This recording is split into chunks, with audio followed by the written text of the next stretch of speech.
अस्सलाम वालेकुम। आज हम अपने किचन में बना रहे हैं अरेबियन पफ। इसके लिए मैं अपनी कढ़ाई में ले रही हूँ 2 टेबल स्पून ऑयल और इसमें मैं डालूंगी उबला हुआ और श्रेड किया हुआ चिकन, जो कि मैंने 1 पाव लिया है। और इसका मैं थोड़ा सा फ्राई कर लूँगी। इसमें 5 मिनट इसको ऐसा फ्राई करके निकाल लेंगे हम। लहसुन हम इसका निकाल लेते हैं। अभी इसी कढ़ाई में हम वापस से 2 टेबल स्पून ऑयल लेंगे और इसमें मैं डालूंगी बंद गोभी 1 कप और 1 शिमला मिर्च। इसको भी हम फ्राई करके निकाल लेंगे। इसको भी हम निकाल लेंगे।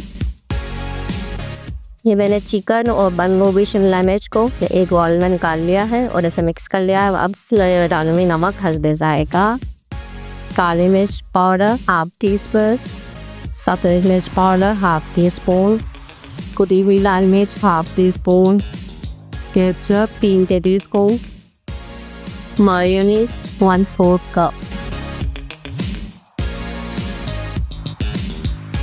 अब मैं इसमें कुछ ऑलिव्स डाल रही हूँ। ये हमारे करीब तैयार होंगे।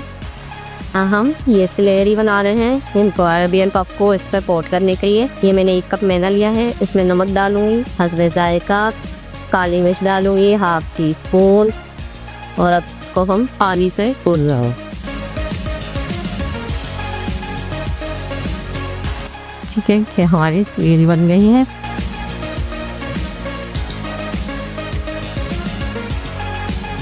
और इस तरह में हम ये और इसमें मेरा कोई चीज मोज़रेला और चेडर चीज़ है। ये थोड़ा फट रहा है, कोई बात नहीं। इस तरह भी हम ब्रेड क्रम्ब की कोटिंग कर रहे हैं। इससे इसको इस तरह दिख करोगी और इसको निकाल के हम ये ब्रेड क्रम्ब में कर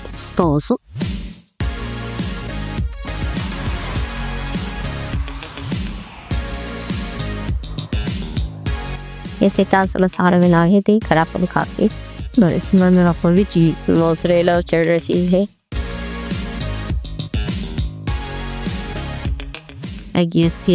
इसको इस तरह दिख करोगी और इसको निकाल के हम ये ब्रेड क्रम्ब में कर यहाँ में अब ऑयल कर लिया है। अब हम इनको फ्राई करेंगे। अब हम इनको फ्राई करेंगे।